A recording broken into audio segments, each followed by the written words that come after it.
안녕하세요. 반갑습니다. 자, 오늘은 암돼지, 그 다음에 거새에서 왜 냄새가 나고 암돼지에서는 왜 냄새가 안 날까, 그거에 대해서 좀 설명드리고, 자, 2부입니다. 2부. 오늘은 2부로 한우 구입하는 요령, 제가 아는 안에서 말씀드릴게요. 초보분들이 모르는 게 있는 것 같아서 추가로 유용하게 말씀드릴게요. 저도 잘 알지는 못하지만 제가 아는 한에서 좀 설명을 한번 드려볼게요. 자, 일단 암돼지랑 거새랑 냄새가 난다 그러잖아요. 거새에서.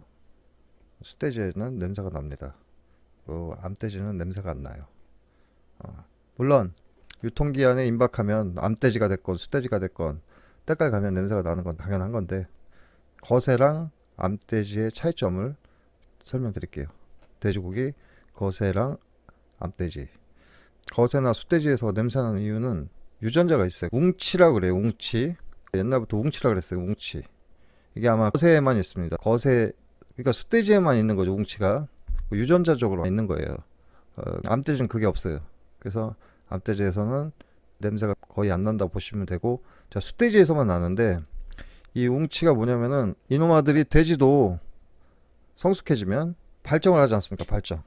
이제 성에 대해서 알게 되는 거죠. 이제 새끼 때는 몰랐다가 청소년기가 되면, 우리 인간들도 어느 시기가 되면 이제 성에 대해서 궁금해지고, 쉽게 말해서 이제 발기가 되잖아요. 이제 그때를 얘기를 하는 거예요. 그때부터 냄새가 나기 시작하는 거예요. 숫돼지에도. 그걸 웅치라 그러는데, 그 냄새를 없애려고 거새를 하는 겁니다.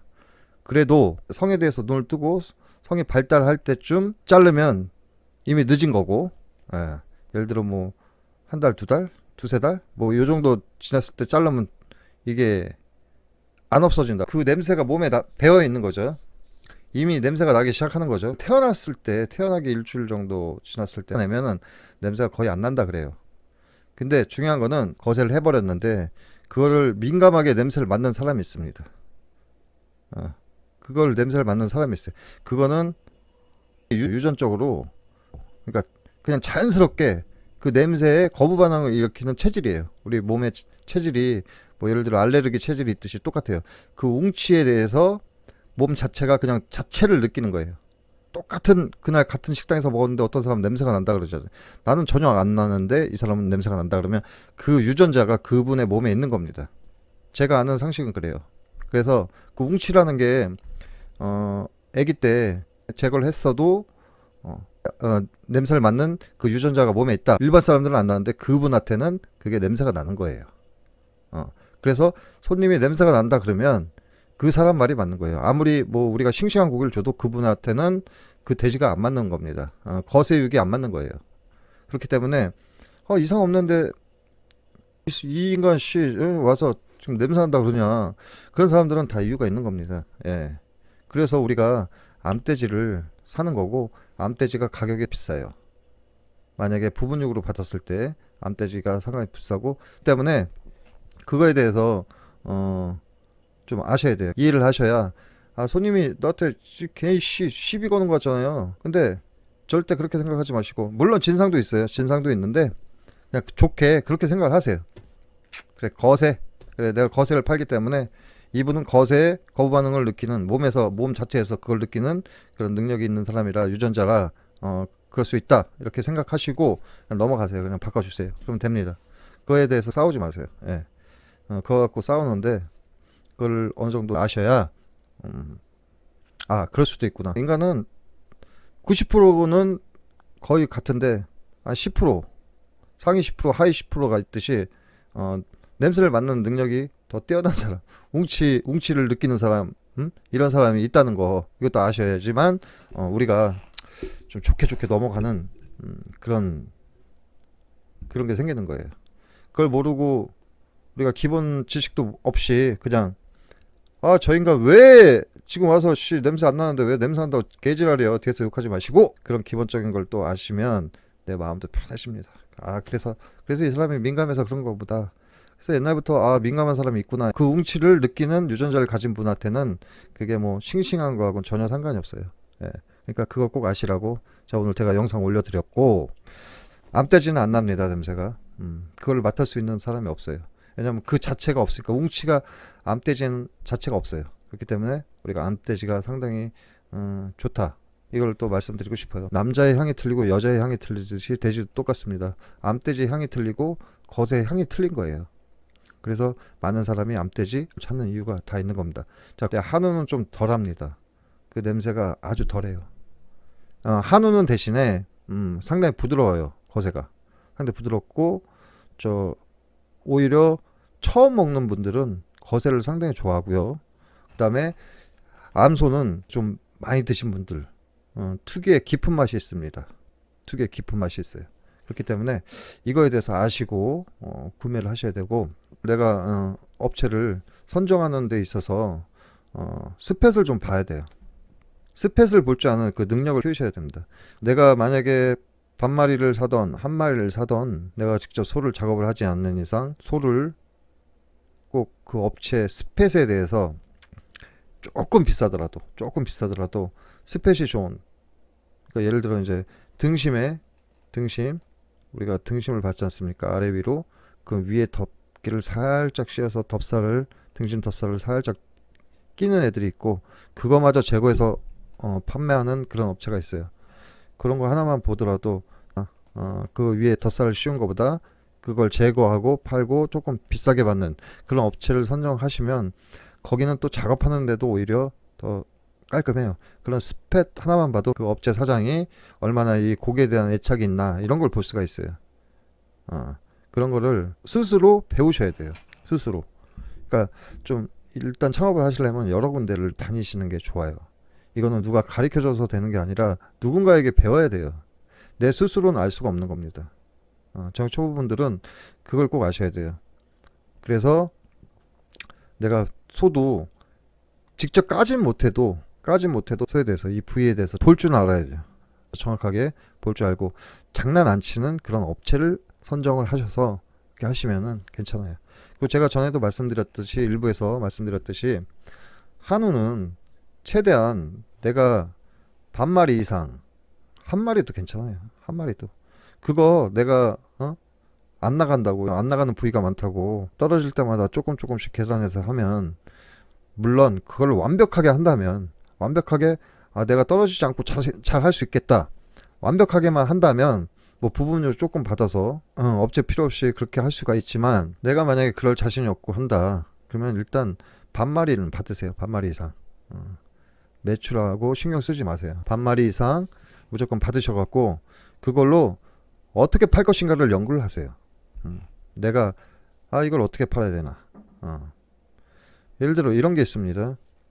부분육으로 사시면, 인터넷으로 사시면 장점이 있어요. 장점이 뭐냐면은 목심이라든가 뭐 사태, 양지 빼고 나머지 부위가 상당히 싸요. 상당히 쌉니다. 양지 같은 건 상당히 비싸요. 양지, 구이 뭐 이런 건 상당히 비싸요. 따로 살려면은 양지하고 구이용은 상당히 비쌉니다. 근데 내가 한 마리를 잡잖아요. 한 마리를 잡으면 수율을 따졌을 때 이득을 봐요. 한 마리를 잡았을 때 일단 거기서 먹고 가는 겁니다. 먹고 가는 거고, 10% 정도는 내가 이미 이기고 가는 게임이에요. 그러면 이거를 내가 다 팔 생각을 하다 보면 어느 순간에 요령이 생깁니다. 어느 순간에 요령이 생기면 그때부터는 이제 내가 판매하는 데 있어서 자신감이 더 생겨요. 제가 무슨 말 하는지 이해를 못 하실 수도 있지만, 자꾸만 많은 양을 파는 연습을 하셔야 돼요. 장기적으로. 무조건 이렇게 딱딱 맞춰서 완벽하게 할 수는 없어요. 누구든 로스 안 나고 할 수가 없어요. 그건 진짜 무슨 신의 아들이 아닌 이상 로스 없이 한다는 건 불가능합니다. 물론 없어서 못 파는데 장사 잘 되는데요, 그걸 걱정을 할 필요가 없죠. 제가 지금 말씀드리는 거는 이제 초보라든가 장사가 좀 안 되고 좀 전전긍긍 하시는 분들, 그런 분들 위주로 제가 말씀을 드리는 거예요.